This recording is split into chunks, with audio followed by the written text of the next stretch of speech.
अच्छा, मुझे यहाँ पे आपको सिलेबस दिखाना था बायो एनर्जेटिक्स का। होपफुली आने वाले सालों में भी बायो एनर्जेटिक्स का ऑलमोस्ट 1-2 टॉपिक्स अगर इधर-उधर होंगे तो हो सकता है, पर अदरवाइज़ ऑल इन ऑल ये सिलेबस ही रहेगा। ठीक है, तो यहाँ पे आपके पास जो टॉपिक्स हमने कवर कर लिए हैं, हमने पार्ट 1 बायो एनर्जेटिक्स का कर लिया है, जो कि है फोटोसिंथेसिस, जहाँ पे हमने फर्स्ट टॉपिक किया था। फर्स्ट वीडियो जो पार्ट 1 थी इस चैप्टर की, वो थी एनर्जी करेंसी ऑफ सेल, यानी कि एटीपी को हमने डिस्कस किया। फिर हमने एनएडीपीएच और एफईडीएच को देखा था।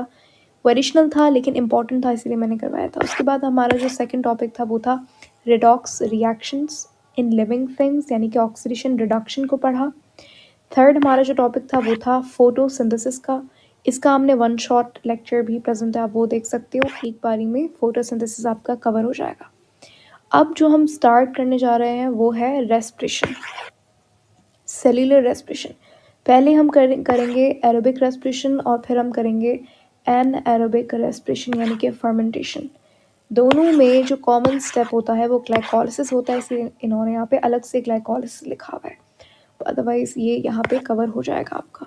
सो ये है जी आपका सिलेबस बायोएनर्जेटिक्स का, एंड होपफुली ये चैप्टर हमारा 1-2 दिन में ख़त्म हो जाएगा। Hello everyone, in this video we are going to start part 2 of bioenergetics according to the IMAT syllabus. इससे पहले हमने फोटोसिंथेसिस कवर कर लिया है और अब हम रेस्पिरेशन शुरू करने जा रहे हैं, मतलब cellular respiration.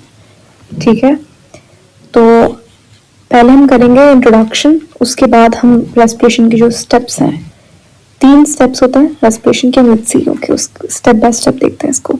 So we'll start from scratch, और जितने भी पॉइंट्स आपको आईमैट के लिए चाहिए वो सब हम इस वीडियो में कवर करेंगे होपफुली। So let's start. सबसे पहले तो देखें respiration, what does that means. Photosynthesis में हमने पढ़ा था कि इस तरीके से प्लांट ग्लूकोज बनाता है। अब वो जो ग्लूकोज बन रहा है, प्लांट एक ऑटोट्रॉफिक ऑर्गेनिज्म है, वो ग्लूकोज अपना खुद बनाता है। जबकि अगर आप हेटरोट्रॉफिक ऑर्गेनिजम्स की बात करो, यानी कि वो ऑर्गेनिजम्स जो दूसरों पर डिपेंड करते हैं अपने खाने के लिए, अपने ग्लूकोज के लिए, जैसे अगर आप हमारी बात करो ह्यूमन की, वी आर हेटरोट्रॉफ्स। तो फॉर एग्जाम्पल अगर हम ग्लूकोज प्लांट से ले रहे हैं तो हमारी बॉडी में कहीं ना कहीं से ग्लूकोज तो आ ही रहा है, प्लांट ने भी ग्लूकोज बनाया। मतलब इन शॉर्ट जो आप ये न्यूट्रिशन ले रहे हो बाहर से, जो हम खाना खा रहे हैं, व्हाट इज द पर्पस, उसका मकसद क्या है। हमें ये चीज़ तो बहुत अच्छे से पता है कि भाई फूड इज लाइफ, सर्वाइवल के लिए खाना इंपॉर्टेंट है, लेकिन उसके पीछे रीज़न क्या है। देखो, आपकी बॉडी के अंदर, आपके सेल में बहुत इंपॉर्टेंट मेटाबॉलिक एक्टिविटीज़ प्रोसीड करने के लिए आपको एनर्जी की ज़रूरत है। ठीक है, और जो केमिकल एनर्जी की फॉर्म आपकी बॉडी यूज़ करती है कॉमनली, उसे आप एटीपी का मॉलिक्यूल कहते हो। ठीक है, एडिनोसाइन ट्राइफॉस्फेट। अब ये जो एटीपी है, ये जो एनर्जी है, केमिकल एनर्जी, ये जनरेट होती है जब आप इस ग्लूकोज को तोड़ते हो।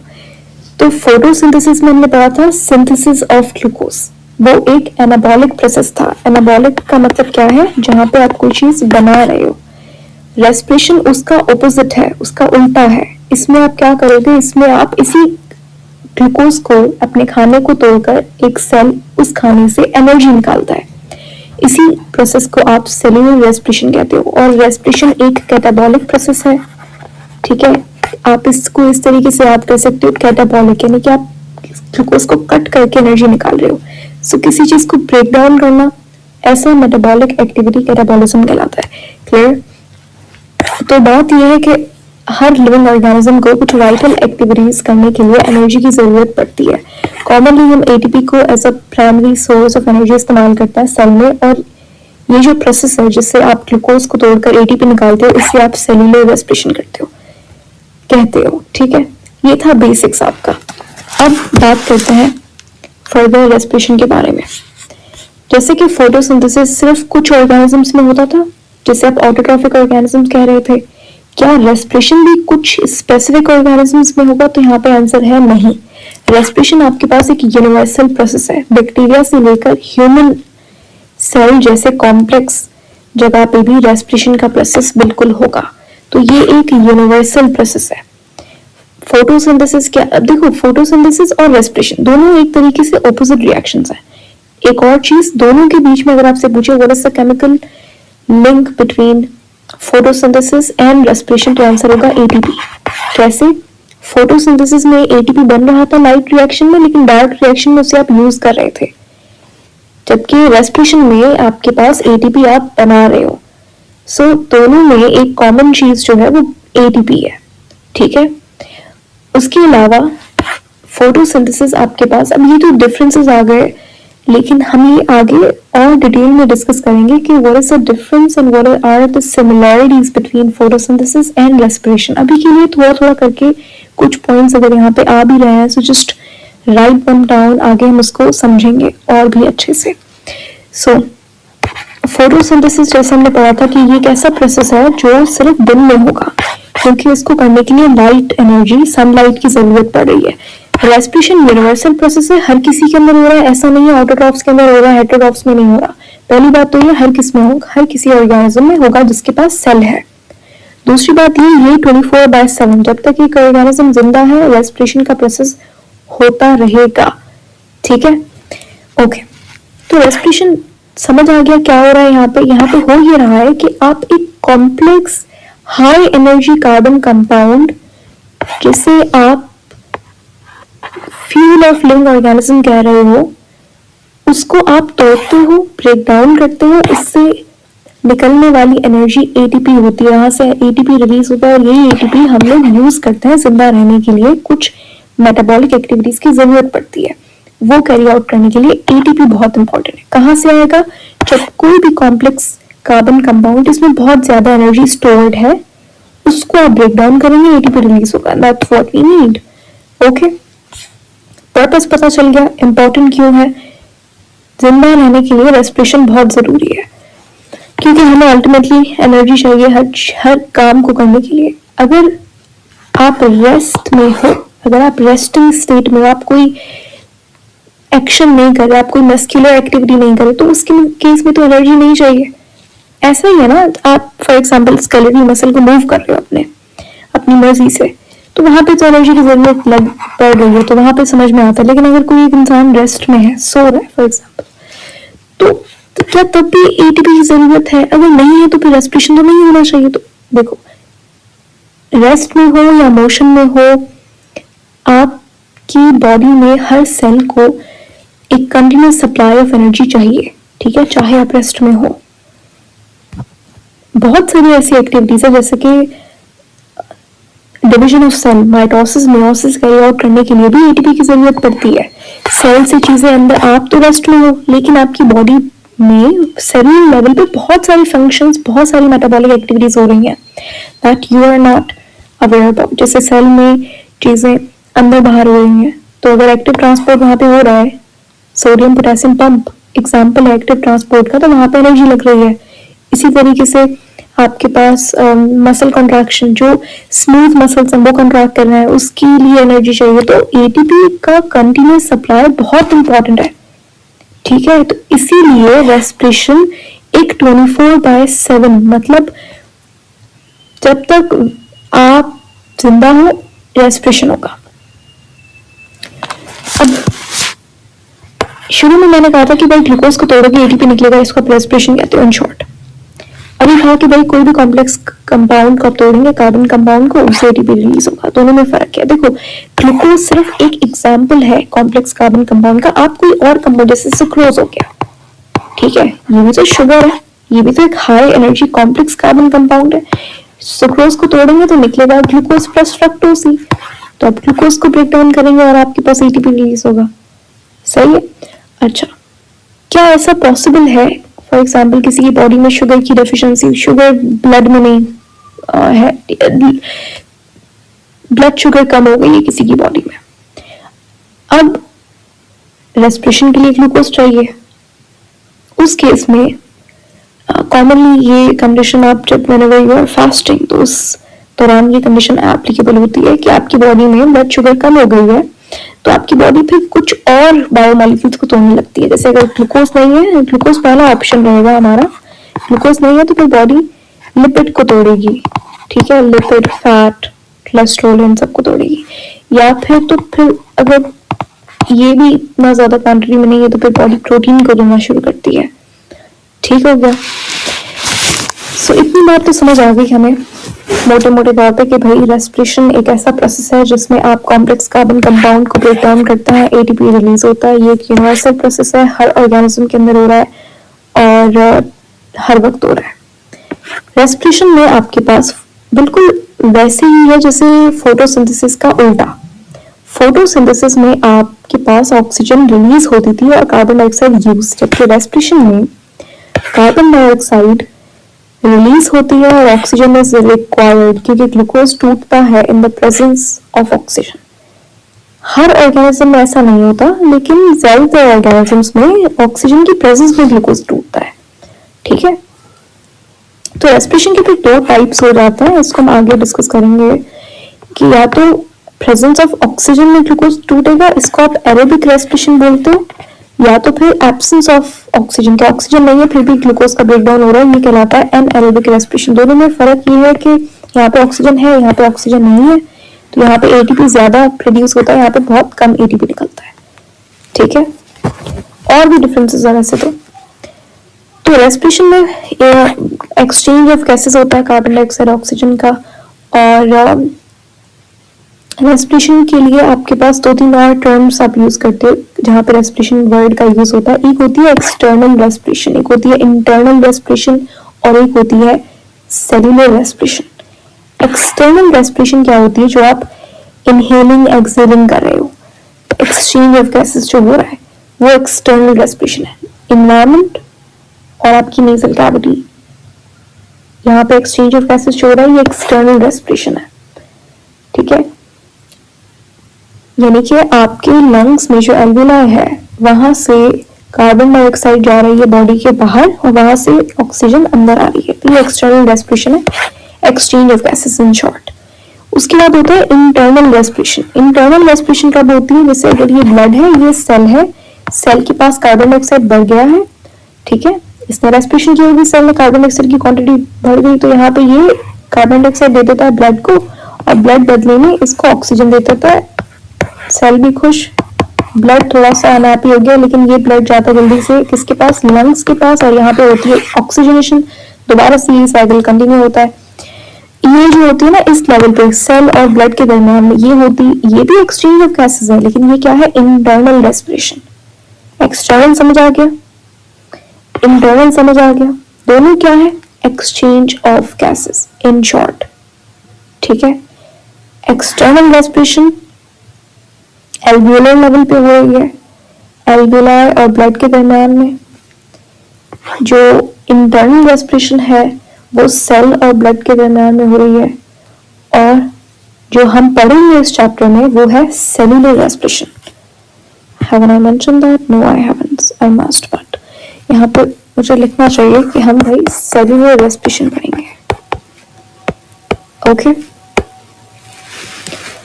अब सेल्यूलर रेस्पिरेशन क्या होती है? जब आपके पास सेल में ग्लूकोज का ब्रेकडाउन हो और इससे निकले एटीपी प्लस कार्बन डाइऑक्साइड, ये कहलाती है सेल्यूलर रेस्पिरेशन। सेल लेवल पे, सेल के अंदर ये रेस्पिरेशन होगी। ठीक है, अभी मैं हमने मेंशन किया था कॉम्प्लेक्स कार्बन कंपाउंड, तो उसका कॉमनली हम लोग जो फ्यूल इस्तेमाल कर रहे होते हैं, जिसको हम तोड़ रहे होते हैं इस कंपाउंड को, वो ग्लूकोज है। अब ग्लूकोज में अब हम पढ़ने जा रहे हैं कि भाई रेस्पिरेशन को और एक स्टेप डिटेल में। अभी जो ग्लूकोज हमें पता है इसमें 6 कार्बन है। ठीक है, रेस्पिरेशन के 3 स्टेप्स होता है। पहला स्टेप होता है ग्लाइकोलाइसिस, दूसरा स्टेप होता है क्रेब्स साइकिल, तीसरा स्टेप होता है इलेक्ट्रॉन ट्रांसपोर्ट चेन। ठीक है, पहले स्टेप में जो ग्लूकोज है 6 कार्बन होता है इसमें। ग्लूकोज का फॉर्मूला क्या है? C6H12O6। अभी 6 कार्बन है। अब ये ग्लूकोज पहले स्टेप में क्या होता है? एकदम स्टेप बाय स्टेप 10 स्टेप होते हैं ग्लाइकोलाइसिस के।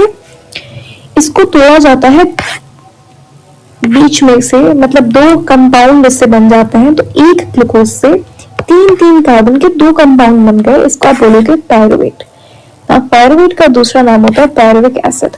सो मेनी स्टूडेंट्स जो इन दोनों टर्म्स में कंफ्यूज होता है कि यार ये क्या है और ये क्या है, कहीं पे वो पायरुविक एसिड लिख देगा, कहीं पे pyruvate. So don't confuse between both of them, दोनों सेम ही चीज है। ठीक है, जैसे आप पढ़ते हो ग्लाइकोलेट, ठीक है।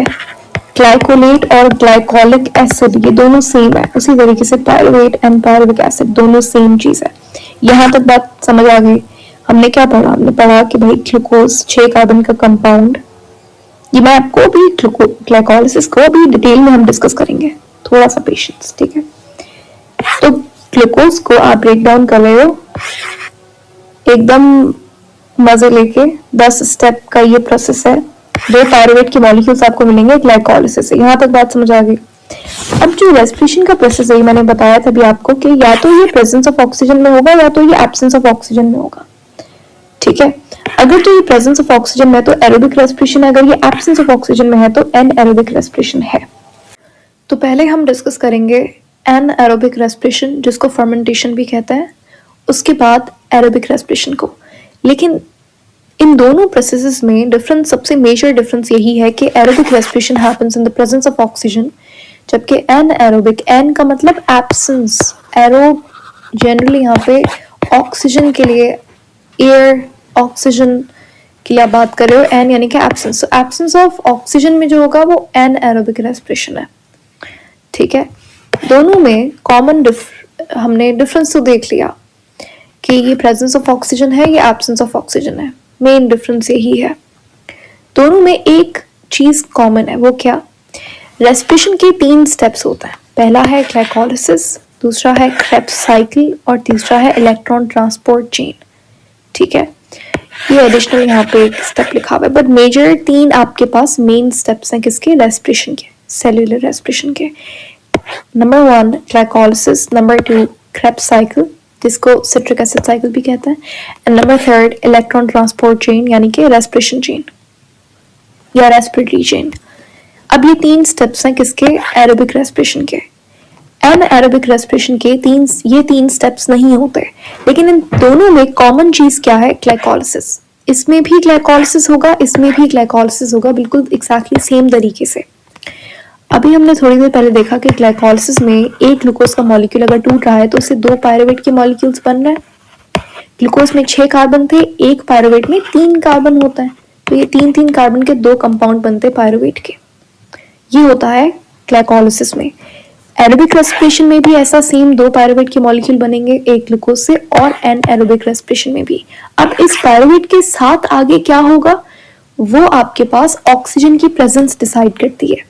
अगर पायरुवेट को आपको फर्दर तोड़ना है, एटीपी निकालना है इससे, तो अगर ऑक्सीजन है तो फिर एरोबिक रेस्पिरेशन होगी, यानी कि Krebs cycle, electron transport chain. अगर ऑक्सीजन प्रेजेंट नहीं है तो फिर इस केस में आपके पास एनएरोबिक रेस्पिरेशन, फर्मेंटेशन होगी। पहले क्योंकि फर्मेंटेशन छोटा सा है तो हम फर्मेंटेशन को पढ़ेंगे, उसके बाद हम एरोबिक रेस्पिरेशन पे आएंगे, ठीक है। एक चीज हमने देख ली कि ग्लाइकोलिसिस में 2 पायरुवेट बनते हैं, ठीक है। ये है जी general equation of aerobic respiration, जहाँ पे ग्लूकोज ऑक्सीजन की प्रेजेंस में टूटता है और यहाँ पे कार्बन डाइऑक्साइड रिलीज होती है और H2O भी रिलीज होता है, और यहाँ पे ATP एज केमिकल एनर्जी की फॉर्म में बनता है।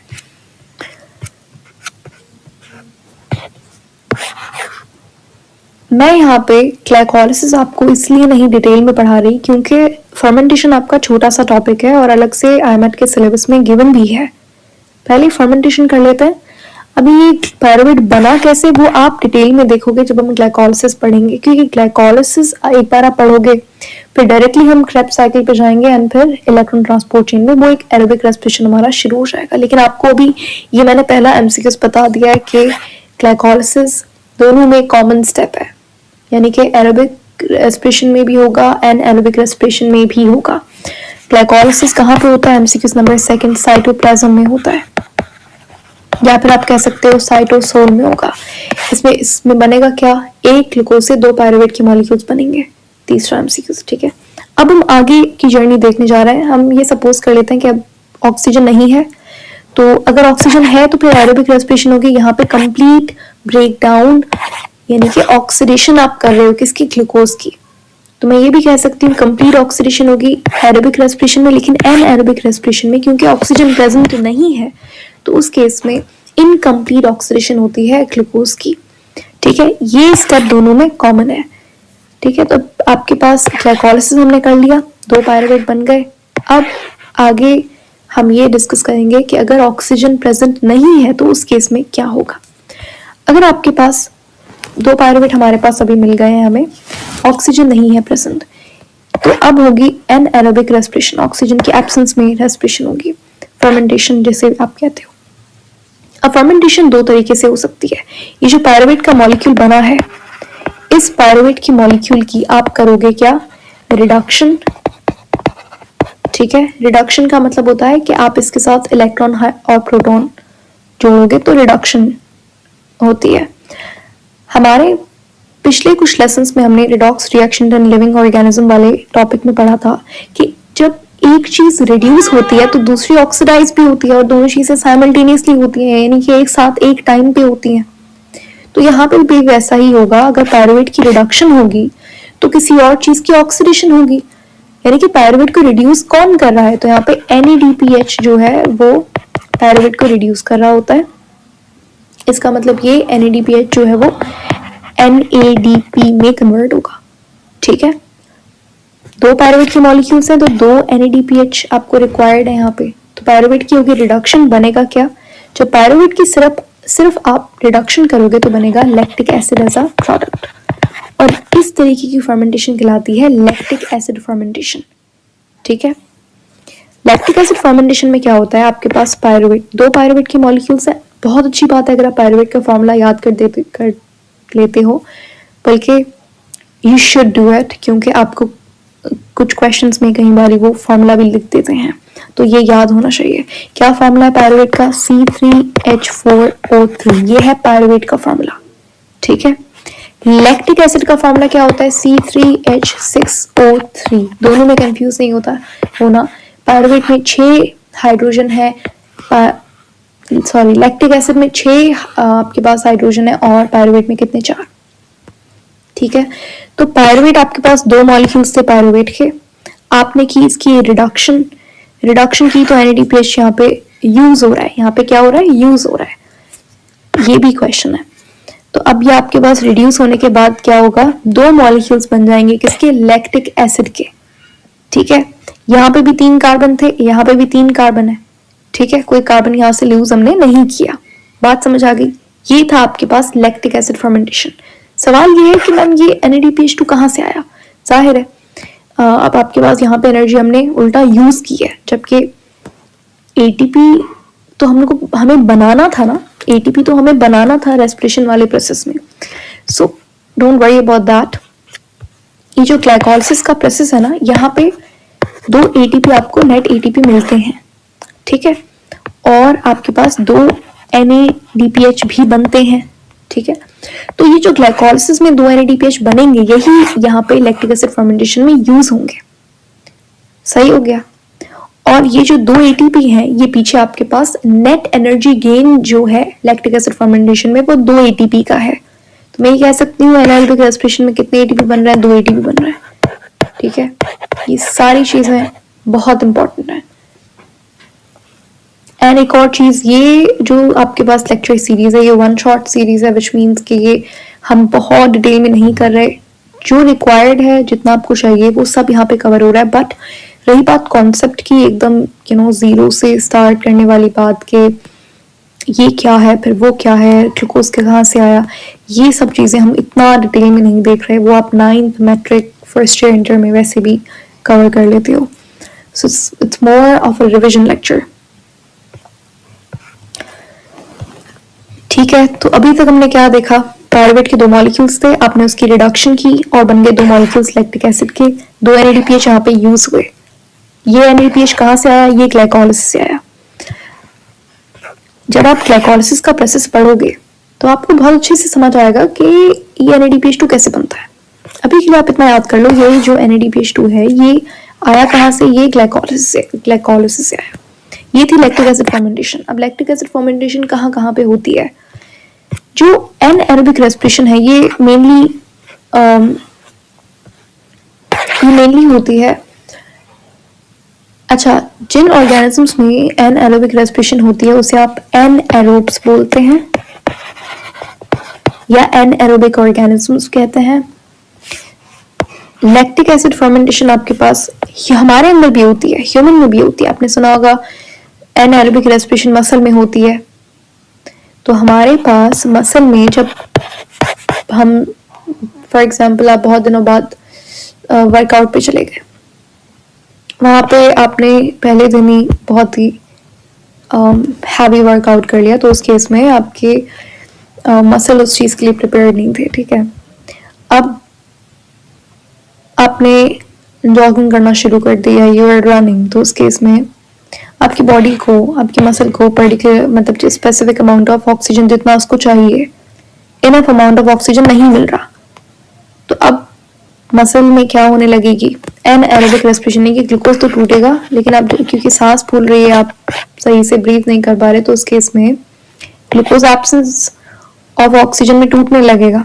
ग्लूकोज तो टूटेगा, ठीक है, ऑक्सीजन है नहीं है वो कोई फर्क नहीं पड़ता। थोड़ी देर के लिए आपकी मसल क्या करेगी, मसल को कॉन्ट्रैक्ट करने के लिए एनर्जी चाहिए, एनर्जी रेस्पिरेशन से आएगी। रेस्पिरेशन कैसे होती है, ग्लूकोज को तोड़ के। तो अब ऑक्सीजन नहीं है तो क्या हुआ, एनाएरोबिक रेस्पिरेशन होने लगेगी। तो यहाँ पे हमारे मसल में होती है कौन सी, लैक्टिक एसिड फर्मेंटेशन।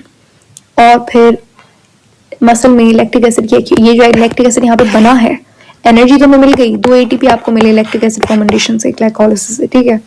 लेकिन ये जो लैक्टिक एसिड बना है ये मसल में जाके एक्यूमुलेट हो जाता है, एंड इट कॉजेस व्हाट, ये भी क्वेश्चन है आपके पास, it causes muscle fatigue. So अगर आपसे पूछे कि accumulation of lactic acid in muscle is called as, तो हम कहेंगे फटीग, या फिर इसका उल्टा कर दो, fatigue is caused by the accumulation of, तो लैक्टिक एसिड आंसर होगा, ठीक है। उसके अलावा आपके पास लैक्टिक एसिड फर्मेंटेशन दूसरे बैक्टीरिया वगैरह में भी होती है, ठीक है। एनाएरोबिक बैक्टीरिया जो होता है वहां पे लैक्टिक एसिड फर्मेंटेशन होती है। तो ये थी लैक्टिक एसिड फर्मेंटेशन, 2 पायरुवेट के मॉलिक्यूल रिड्यूस हुए, उन्होंने 2 लैक्टिक एसिड के मॉलिक्यूल्स बना दिए, ठीक है। अब दूसरा हमारे पास क्या है, अल्कोहलिक फर्मेंटेशन, या फिर जिसको आप, क्योंकि अल्कोहल कौन सी बन रही है, 2 कार्बन वाली अल्कोहल बन रही है, इसीलिए आप इसको इथेनॉल फर्मेंटेशन भी कहते हो, ठीक है। ईथ का मतलब 2 कार्बन वाली अल्कोहल बन रही है, तो इथेनॉल फर्मेंटेशन बोलेंगे। इसमें क्या हो रहा है पहले समझ लो, फिर हम देखेंगे यहाँ पे लिखा हुआ क्या, अभी इसको छोड़ दो, पहले समझ लेते हैं। 2 पायरुवेट के मॉलिक्यूल है, कहाँ से आए, ग्लाइकोलाइसिस से आए, ठीक है। पहले तो आप क्या करोगे, इसकी करोगे रिडक्शन। आप इसको जब रिड्यूस करोगे तो यहाँ पे 2 NADPH2 यूज होंगे। ये NADPH2 कहाँ से आए, ये ग्लाइकोलाइसिस से आए। उसके बाद पायरुवेट में, एक पायरुवेट का फॉर्मूला क्या है, C3H4O3, 3 कार्बन है, यहां से आप एक कार्बन को फारिग करोगे। इसका मतलब ये एक पायरुवेट से एक कार्बन निकल रहा है कार्बन डाइऑक्साइड की फॉर्म में, 2 पायरुवेट से 2 कार्बन डाइऑक्साइड निकलेगी। तो यहाँ पे ये जो स्टेप मैंने किया है इसको मैं डी कार्बोक्सिलेशन बोल सकती हूँ, डी कार्बोक्सिलेशन, ठीक है। उसके बाद आपके पास यहाँ पे 2 कार्बन वाला कंपाउंड बनेगा जो कि है क्या, अल्कोहल। यहाँ पे 2 कार्बन वाली आपको इथेनॉल मिलेगी, C2H5OH, जिसका पूरा फॉर्मूला होता है। 2 पायरुवेट के मॉलिक्यूल थे तो 2 इथेनॉल के मॉलिक्यूल मिलेंगे आपको, क्लियर होगी बात। इसी को आप कहते हो अल्कोहलिक फर्मेंटेशन। दोनों में हमने क्या किया, यहाँ पे आपने पायरुवेट की रिडक्शन की, लैक्टिक एसिड मिला, इसी को आप कहते हो लैक्टिक एसिड फर्मेंटेशन, बहुत सिंपल सादा लफ्जों में। उसके बाद दूसरा आपके पास क्या है, आपने पायरुवेट के 2 मॉलिक्यूल्स लिए, उसकी की आपने रिडक्शन और डी कार्बोक्सिलेशन। यहाँ पे एक एडिशनल चीज आपने की है, वो है डी कार्बोक्सिलेशन, यानी कि कार्बन डाइऑक्साइड का आप निकाल रहे हो, तो आपके पास 2 कार्बन वाला इथेनॉल के मॉलिक्यूल्स बन गए, ठीक है। यहाँ पे आपको सिर्फ 2 मॉलिक्यूल मिले लैक्टिक एसिड के, यहाँ पे आपको 2 मॉलिक्यूल मिले इथेनॉल के, और 2 मॉलिक्यूल मिले किसके, कार्बन डाइऑक्साइड के। यहाँ पे भी आपने NADPH को यूज किया, यहाँ पे भी आपने NADPH2 को यूज किया, ठीक है। यहाँ पे भी 2 ATP बनता है, यहाँ पे भी 2 ATP बनता है, जो कि ग्लाइकोलाइसिस में बन रहा है, ठीक है। अभी ध्यान से सुनना, एनाएरोबिक रेस्पिरेशन में नेट गेन ऑफ ATP कितना है, बोलोगे 2 ATP, ठीक है। कितने NADPH2 यहाँ पे यूज होंगे फर्मेंटेशन में, 2 NADPH2 यूज होंगे। ये आ कहाँ से रहे हैं, ये ग्लाइकोलाइसिस से ही आ रहे हैं, ठीक है। ग्लाइकोलाइसिस में आपने 2 बनाए, यहाँ पे आपने 2 यूज किए, तो आपने नेट यूज ऑफ NADPH2 जो है वो जीरो किया, क्योंकि जितना आपने बनाया उतने आपने यूज कर दिए, तो प्रॉफिट भी नहीं हुआ, लॉस भी नहीं हुआ। ऐसा तो नहीं है ना कि सेल ने अपनी जेब से दिए हो NADPH2, नहीं, वो ग्लाइकोलिसिस में बना के आया था सेल। ठीक है, समझ आ गई बात। लेकिन अगर आपसे पूछ रहा है कि भाई कितना NADPH2 आपने यूज किया, वो ये नहीं बोल रहा नेट कितना यूज किया, टोटल कितना, नहीं, आपको सादा लफ्जों में पूछ रहा है कि NADPH2 आपने कितना यूज किया फर्मेंटेशन में, आप बोलोगे 2। ठीक है, लेकिन ये NADPH2 आपने ग्लाइकोलिसिस में बनाया है, जो कि इससे पहले चीज हो रही है, तो यहाँ पे आपने अलग से कोई भी नेट यूज जो आपने किया है NADPH2 का वो जीरो है। ओके, तो ये थी आपकी फर्मेंटेशन। अब इसको थोड़ा सा और डिटेल में देख लेते हैं। देखो, 2 टाइप्स होते हैं एनाएरोबिक रेस्पिरेशन के। पहला है लैक्टिक एसिड फर्मेंटेशन, दूसरा है alcoholic fermentation. Lactic acid fermentation में क्या हो रहा है, आप ग्लूकोज ले रहे हो, ग्लूकोज टूट रहा है, ऑक्सीडाइज हो रहा है इस, और यहाँ पे बन रहे हैं 2 पायरुवेट के मॉलिक्यूल्स। यहाँ पे इस प्रोसेस को आप बोलोगे ग्लाइकोलिसिस। ग्लाइकोलिसिस में 2 ATP बनते हैं और 2 NADPH बनते हैं। ठीक है, इसीलिए यहाँ पे इस तरीके से एरो है कि ग्लाइकोलिसिस में, ये ग्लाइकोलिसिस है, ये एरो दिख रहा है, ये दिख रहा है, ये ग्लाइकोलिसिस है जिसमें ग्लूकोज पायरुवेट बना रहा है 2, इसमें 2 NADPH बन रहे हैं और 2 ATP बन रहे हैं। क्लियर? अभी जो पायरुवेट बना है ये तो था ग्लाइकोलिसिस, जो एरोबिक में भी ऐसा सेम ऐसे ही होगा, एनाएरोबिक में भी ऐसे ही होगा। अब ये जो 2 पायरुवेट है, ये एब्सेंस ऑफ ऑक्सीजन के केस, अब ऑक्सीजन नहीं है तो एनाएरोबिक रेस्पिरेशन हो रही है। अब ये जो 2 पायरुवेट हैं ये हो रहे हैं रिड्यूस। रिड्यूस का मतलब क्या, कि यहाँ पे हाइड्रोजन इसके साथ लग रहा है, तो ये रिड्यूस हो गए। तो जब रिड्यूस हुए तो NADPH जो है वो यहाँ पे यूज हो रहा है और 2 NAD प्लस बना रहा है। 2 मॉलिक्यूल्स थे तो आपने 2 NADH यूज किए, ठीक है, और 2 आपके पास लैक्टिक एसिड के मॉलिक्यूल्स मिलेंगे। पायरुवेट बोलो या पायरुविक एसिड बोलो एक ही बात है, लैक्टिक एसिड बोलो या लैक्टेट बोलो एक ही बात है। तो ये थी लैक्टिक एसिड फर्मेंटेशन, जहाँ पे 2 पायरुवेट के मॉलिक्यूल्स 2 लैक्टेट में कन्वर्ट होंगे। यहाँ पे हो रही है क्या, reduction. Lactic acid fermentation human में होती है एंड इट कॉजेस सोर मसल। जब आप रेस्ट करते हो, ऑक्सीजन प्रेजेंस, अच्छा अब होता क्या है, आपके मसल में लैक्टिक एसिड एक्यूमुलेट हो गई, now you are back home and आपको मसल फटीग हो गया है, मसल इज सोर, दर्द हो रहा है मसल में, लेकिन कुछ दिनों बाद आपने देखा होगा कि वो द पेन जस्ट डिसअपीयर्स, वो दर्द गायब हो जाता है। कैसे होता क्या है, जो लैक्टिक एसिड जो पेन कॉज कर रहा था, जो मसल फटीग कॉज कर रहा था, ये एक एसिड है ना, तो ये क्या करता है, ये जो पीएच है, मसल की पीएच उसको कम करता है, जिसकी वजह से हमें मसल फटीग फील होता है। सवाल ये कि कुछ दिनों में ये आपके पास फीलिंग डिसअपीयर हो जाती है, कुछ दिनों के लिए दर्द होता है और ख़त्म हो जाता है। वो कैसे पॉसिबल है, जब आप रेस्ट करते हो आपकी बॉडी को दोबारा से ऑक्सीजन सप्लाई प्रॉपर मिलना शुरू हो जाती है, तो ये मसल में जो लैक्टिक एसिड है ये आपके ब्लड के थ्रू जाता है लिवर में, और लिवर में ये लैक्टिक एसिड टूटता है और ग्लूकोज बनाता है। ठीक है, और ये लिवर में चीज़ हो रही है। ठीक है, तो मैंने एडिशनल आपको यहाँ एक पॉइंट बताया, मजे की बात है कि अच्छा ये लैक्टिक एसिड बन तो रहा है, बट ये कहाँ जा रहा है, इवेंचुअली क्या हो रहा है इसके साथ। तो वो होता ये है, व्हेन यू रेस्ट, बॉडी को इनफ सप्लाई ऑफ ऑक्सीजन मिलता है तो लैक्टिक एसिड जो है वो लिवर में जाके टूटता है और ग्लूकोज में तब्दील हो जाता है। इसी को आप कहते हो accumulation of lactic acid in muscle is called as muscle fatigue. It causes muscle fatigue. Muscle fatigue के और भी कॉजेस हो सकते हैं, लेकिन एक सबसे बड़ी वजह लैक्टिक एसिड की एक्यूमुलेशन होती है, बिकॉज इट रिड्यूसेस और डिक्रीजेस द पीएच। एसिड है ना, सो ये पीएच को रिड्यूस करता है, विच कॉजेस मसल फटीग। दरअसल ये कहलाती है आपके पास लैक्टिक एसिड फर्मेंटेशन। दूसरी आपके पास अल्कोहलिक फर्मेंटेशन, जिसको इथेनॉल फर्मेंटेशन भी कहते हैं। इसमें होता ये है, यहाँ तक तो चीज सेम ही है कि भाई ग्लूकोज से उससे 2 पायरुवेट बन गए। ये प्रोसेस कहलाता है ग्लाइकोलिसिस। ग्लाइकोलिसिस में आपके पास 2 ATP बनते हैं और 2 NADH बनते हैं। यहाँ तक चीज सेम है। अभी जो पायरुवेट बना है, आप क्या करते हो, आप यहाँ पे इसमें से कार्बन डाइऑक्साइड निकाल देते, 2 पायरुवेट है तो 2 मॉलिक्यूल कार्बन डाइऑक्साइड के यहाँ से रिलीज हो जाता है, ठीक है। तो जब यहाँ से कार्बन डाइऑक्साइड निकलेगा, इसको आप डी कार्बोक्सिलेशन कहते हो। क्या कहते हो? डी कार्बोक्सिलेशन कहते हो। Just a second, okay. हाँ, कहाँ थे हम? तो ये हमने डी कार्बोक्सिलेशन कर दी। जब आप इसकी डी कार्बोक्सिलेशन करोगे, पायरुवेट का फॉर्मूला क्या था? C3H4O6। एक पायरुवेट में से एक कार्बन निकाल दिया, C2 हो गया ये, ठीक है। तो यहाँ पे जब ये 2 कार्बन वाला एल्डिहाइड बन जाता है, 2 कार्बन वाला एल्डिहाइड, जिसको आप बोलते हो एसिटाल्डिहाइड, ठीक है। अब इस एल्डिहाइड की आप करते हो क्या? रिडक्शन। ऑर्गेनिक केमिस्ट्री अगर आपने थोड़ी बहुत, अगर आपको याद हो, सो जो कार्बोक्सिलिक एसिड था उसकी आप रिडक्शन कर रहे थे, और क्या बनता था? एल्डिहाइड। और एल्डिहाइड की, ये एल्डिहाइड है यहाँ पे, जब एल्डिहाइड की रिडक्शन करेंगे तो क्या बनता है? अल्कोहल।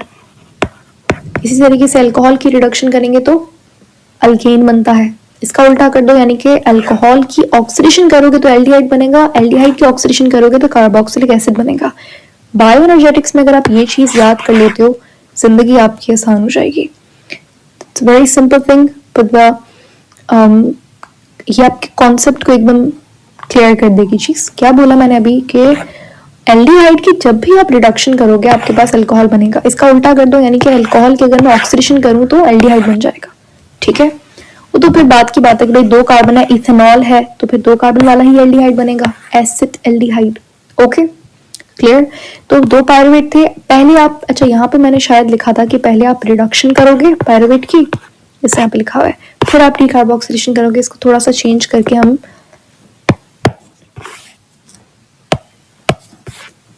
इसको, आपने ऐसे याद करना है कि पहले आप डीकार्बोक्सिलेशन करोगे, उसके बाद आप रिडक्शन करोगे, ठीक है। जस्ट ये रेक्टिफाई कर लीजिएगा। 2 पायरुवेट है, आपने डीकार्बोक्सिलेशन की, पीछे आपके पास 2 कार्बन, 3 C3H4O3, ये फॉर्मूला था पायरुवेट का। अब 2 कार्बन बच गए, C2 बच गया, तो एसिटाल्डिहाइड बन गया। जब एसिटाल्डिहाइड की आप करोगे क्या? रिडक्शन, जिसमें NADH2 क्या होगा? यूज होगा, तो बनेगा क्या? 2 इथेनॉल के मॉलिक्यूल्स बन जाएंगे। ये कहलाती है अल्कोहलिक फर्मेंटेशन। ये पिक्चर यहाँ पे, इसको भी देख लेते हैं। अब ये पूरा एक समरी है आपके पास लैक्टिक एसिड फर्मेंटेशन की। क्या हो रहा है? ग्लूकोज है, आपने ग्लूकोज को ब्रेक डाउन किया तो आपके पास 2 मॉलिक्यूल्स बन गए पायरुवेट के। इस प्रोसेस को आप इस प्रोसेस को आप कहते हो ग्लाइकोलिसिस, ठीक है। दोबारा से सुनो, ग्लूकोज है, आपने ग्लूकोज को तोड़ा और यहाँ पे आपके पास 2 पायरुवेट की मॉलिक्यूल्स बन गए, इसको आप बोलोगे ग्लाइकोलिसिस। ग्लूकोज से निकला, लिसिस यानी कि ब्रेकडाउन, ग्लूकोज का ब्रेकडाउन, ठीक है। मिले आपको 2 मॉलिक्यूल पायरुवेट के। यहाँ पे ग्लाइकोलिसिस में कंप्लीट ब्रेकडाउन नहीं होता ग्लूकोज का, पार्शियल ब्रेकडाउन होता है ग्लूकोज का, ठीक है। ग्लाइकोलिसिस में आपको नेट एटीपी कितना मिलता है? 2 एटीपी मिलता है, और यहाँ पे बनते हैं 2 NADH, ठीक है। ये जो 2 NADH यहाँ पे बन रहे हैं ग्लाइकोलिसिस में, यही 2 NADH क्या होता है? यूज होता है आगे फर्मेंटेशन में, अगर आप एनाएरोबिक रेस्पिरेशन कर रहे हो तो ये पायरुवेट जाता है, इसकी होती है रिडक्शन होती है, तो यहाँ पे 2 NADH क्या होता है? यूज होते हैं, और यहाँ पे 2 लैक्टिक एसिड बनते हैं, इसको आप लैक्टिक एसिड फर्मेंटेशन कहते हो, ठीक है। और ये जो 2 NAD+ बना है, ये दोबारा से ग्लाइकोलिसिस में जाएगा और रिड्यूस होगा और NADH बनेगा। ये साइकिल इस तरीके से साइक्लिक प्रोसेस है, चलता रहेगा। अब अल्कोहलिक फर्मेंटेशन बिल्कुल एग्जैक्टली सेम ही चीज है, लेकिन वहां पे एक एडिशनल चीज हो रही है कि पायरुवेट की पहले आप करोगे डीकार्बोक्सिलेशन, यानी कि 2 यहाँ पे कार्बन डाइऑक्साइड के मॉलिक्यूल्स भी निकलेंगे, और फिर आप इसकी रिडक्शन करोगे एंड वहां पे 2 इथेनॉल बन जाएगा। सेम ही प्रोसेस है बाकी पूरा। तो ये था फर्मेंटेशन। आगे जो चीजें लिखी हुई हैं वो हम देख लेते हैं। ग्लाइकोलिसिस हमने अभी तक पढ़ा नहीं है डिटेल में, लेकिन ये चीजें आपको अभी तक याद होनी चाहिए कि हो जानी चाहिए कि ग्लाइकोलिसिस में 2 नहीं भी हुई तो कोई मसला नहीं है, अभी हम ग्लाइकोलिसिस डिटेल में कवर करेंगे। ग्लाइकोलिसिस में 2 ATP नेट गेन होता है और 2 NADH आपके पास मिलते हैं आपको, लेकिन ये 2 NAD, अगर आपसे पूछे ग्लाइकोलिसिस में क्या क्या हो रहा है, ये 2 आपको चीजें याद होनी चाहिए। 2 ATP नेट गेन और आपके पास 2 NADH बन रहे हैं, ठीक है, ओके। फर्मेंटेशन में ये जो 2 NADH है ये इस्तेमाल हो जाता है, अफसोस। तो फर्मेंटेशन में यानी कि एनएरोबिक रेस्पिरेशन में आपको क्या मिलता है, 2 ATP मिलता है, ठीक है। तो ग्लूकोज से आप सिर्फ बहुत ही कम परसेंटेज एनर्जी ले पा रहे हो एनएरोबिक रेस्पिरेशन में। तो आप समझ सक रहे हो ये बात कि भाई एरोबिक रेस्पिरेशन में बहुत ज़्यादा अमाउंट ऑफ ATP निकलता है। एरोबिक रेस्पिरेशन में 38 ATP निकलता है एक ग्लूकोज के मॉलिक्यूल्स को तोड़ने में, जबकि एरोबिक रेस्पिरेशन में 2 ATP निकल रहे हैं, यानी कि ओनली 2% एनर्जी कन्वर्ट हो रही है ATP में जो कि ग्लूकोज में मौजूद है, जबकि एरोबिक रेस्पिरेशन में 38 ATP बनता है जो कि बहुत ज़्यादा है इसके मुकाबले, ठीक है। तो ये चीज़ आपको समझ आ गई यहाँ पे, जो मैंने अभी आपको बताया था कि क्या चीज़ हो रही है, ये उसको लिखा हुआ भी है कि ऑर्गेनिक केमिस्ट्री में आप ये चीज़ पढ़ते हो कि एसिड है कार्बोक्सिलिक एसिड, उसकी जब आप रिडक्शन करते हो तो एल्डिहाइड बनता है, एल्डिहाइड की रिडक्शन करते हो जो भी हमने यहाँ पे देखा तो अल्कोहल बनता है। इसका उल्टा कर दो, जब इसकी ऑक्सीडेशन करोगे तो एल्डिहाइड बनेगा, एल्डिहाइड की ऑक्सीडेशन करोगे तो एसिड बन जाएगा, ठीक है, all clear. So this is fermentation. अच्छा, एक और चीज़, ग्लाइकोलाइसिस आपके पास कहाँ पे होता है, साइटोप्लाज्म या साइटोसोल में होता है, ठीक है। अभी तक हमने माइटोकॉन्ड्रिया को छेड़ा भी नहीं है, मतलब we haven't even said a word about mitochondria, वहाँ पे हम गए ही नहीं है अभी तक, हम साइटोप्लाज्म में ही खेल रहे हैं, ठीक है। तो ग्लाइकोलाइसिस भी साइटोप्लाज्म में हो रहा है यानी कि साइटोसोल में। और ये जो फर्मेंटेशन है ये आपके पास चाहे लैक्टिक एसिड हो चाहे अल्कोहलिक फर्मेंटेशन, दोनों साथ में नहीं होगी कभी भी, ये मत सोचिएगा। बट अगर या तो ये हो रही है या तो ये हो रही है, दोनों ही कहाँ पे हो रही है, साइटोसोल में हो रही है, साइटोप्लाज्म में हो रही है। तो ये था फर्मेंटेशन। आगे हम बात करेंगे एरोबिक रेस्पिरेशन के बारे में कि भाई अगर ऑक्सीजन की प्रेजेंट में ग्लूकोज टूटेगा तो वो कैसे टूटेगा। दोनों में कॉमन स्टेप क्या है, ग्लाइकोलाइसिस, यानी कि सेम तरीके से ग्लाइकोलाइसिस होगा, एक ग्लूकोज टूटेगा 2 पायरुवेट बनेंगे। बट यहाँ पे हम और डिटेल में ग्लाइकोलाइसिस को देखेंगे। आईएमएट के सिलेबस में आपके पास ग्लाइकोलाइसिस एकदम अच्छे से उन्होंने मेंशन किया हुआ है कि आपने पढ़ के आना है, उसके एंजाइम्स, उसके रिएक्शंस, उसके स्टेप्स सारे, वो सब कुछ। सो स्टे ट्यून, हम इसको बहुत अच्छे से यहाँ पे आपको दिख रहा है ग्लाइकोलाइसिस को कवर करेंगे। सो नेक्स्ट हमारा जो टॉपिक है वो है aerobic respiration. Thank you so much.